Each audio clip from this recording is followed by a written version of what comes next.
When we were pregnant, everyone talked about labor and everyone talked about the sleepless nights and about the diapers, but almost nobody talked about the day you had to go back to work, the day when you have to open hundreds of unread emails, the day when you realized your team moved on without you, and the day you was expected to be a high performer at work and a perfect mother at home. So what surprised us most was learning that millions of women experience the same thing.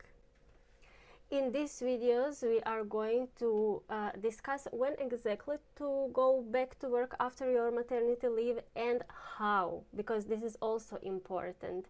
See, the problem isn't that mothers are weak. The problem is that we often return to work during one of the most physically exhausted and emotionally demanding, also sleep deprived periods of our life.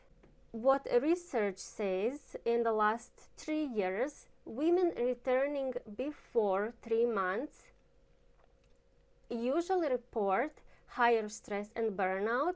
Women returning around 6 to 12 months often have better well-being outcomes, and flexible return matters more than simply longer leave.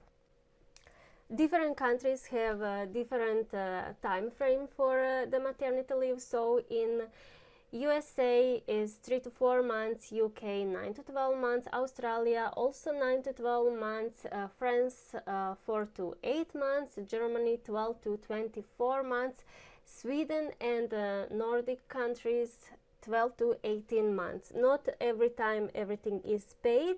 Sometimes you have to take also the unpaid leave, sometimes you are combining it with your holidays, annual leave, and so on. Some women, yes, do want to go back to work earlier. I was one of them because I had enough of being alone with a baby and with an older child while not having any support, because we are the expats and my husband was working the whole day, every day. Yes, he had some parental leave, but not long enough to support me properly. So once I went back to work, I finally felt like I want to have some adult conversation and I can finally finish drinking my coffee while coffee is still warm.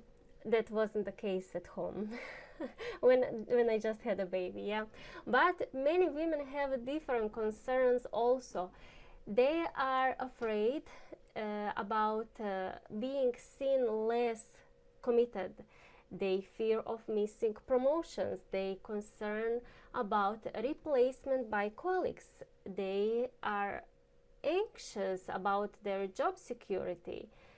And they have a fear of pressure from managers or workplace culture.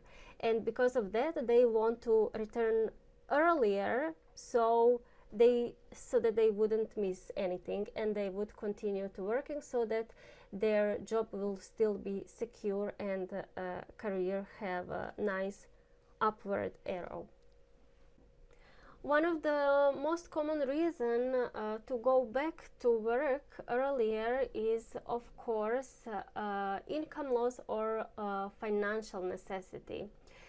So it's not always fear that you will lose a job, that your contract will be terminated, but once you have a baby you have new expenses, and yes, it costs. Babies cost money, so we have to consider that also when we are going back to work. But on the other side, let's also say that studies show that women who go back to work earlier can also suffer from emotional exhaustion, work-family conflicts, anxiety, stress, and depressive symptoms. So on average, women who go earlier to work, they have more burnout, and I am one of them.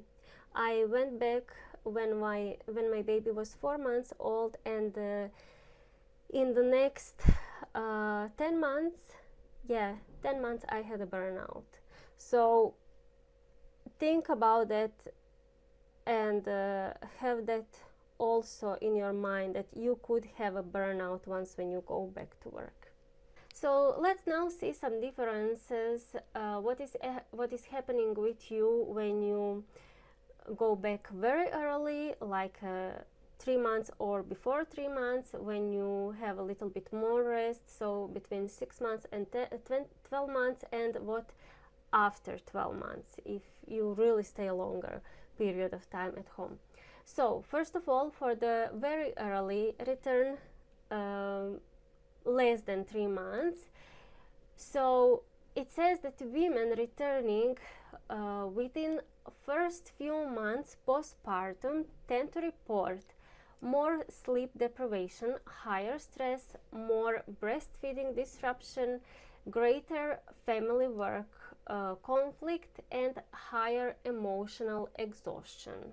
Moderate return is 6 to 12 months. Many studies find the best outcomes in this range, actually, because women who are returning 6 months, 9 months, or around the child's first birthday often report better recovery from childbirth, more established childcare arrangements, and better sleep patterns. Together with that, also lower stress. What is happening next with very long absences, like 18 to 24 months, it's very interesting because it goes in the opposite direction. So some research finds a different set of challenges for very late returners. So it is reduced professional confidence, skill concerns, identity shift, and anxiety about re-entering work. These women don't necessarily experience less stress overall, no, but the stress simply comes from different sources. And here is another thing: what matters more than the length of leave? So also some recent research said that how women return predicts burnout more strongly than the exact numbers of weeks off.